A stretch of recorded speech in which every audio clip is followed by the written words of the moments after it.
নামাজের জায়নামাজে যখন দাঁড়াবো আমরা ভাববো হতে পারে এটাই আমার জীবনের শেষ নামাজ। যখন দাঁড়াবো ভাববো হতে পারে this could be my last and final সালাত, হতে পারে এটাই আমার জীবনের শেষ নামাজ। ঠিক কিনা বলেন? তাইলে অন্তরে খুশু আসবে। অনেকে বলে হুজুর নামাজে দাঁড়াই মনে থাকে না, কয় রাকাত পড়ছি ভুলে যাই, কি পড়ছি ভুলে যাই, দিন দুনিয়ার কথা খেয়াল আসে, সারা দিন যেটা মনে করতে পারি না নামাজে দাঁড়াইলে ওটা মনে পড়ে। এজন্য মনে করতে হবে এটাই হতে পারে আমার জীবনের শেষ নামাজ।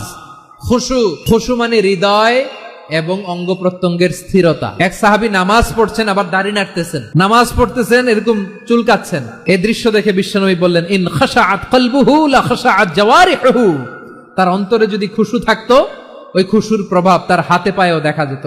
এই সাহাবীর অন্তরে খুশু নাই, ফলে তার হাত নড়ে, পা নড়ে, দাড়ি সোজা করে, টুপি সোজা করে। নামাজে যখন দাঁড়াবো খুশু খুদুর সাথে দাঁড়াবো, কারণ আল খাশিঈনা ওয়াল খাশিআত, বিনীত বান্দাদেরকে, বান্দীদেরকে আল্লাহ পছন্দ করে।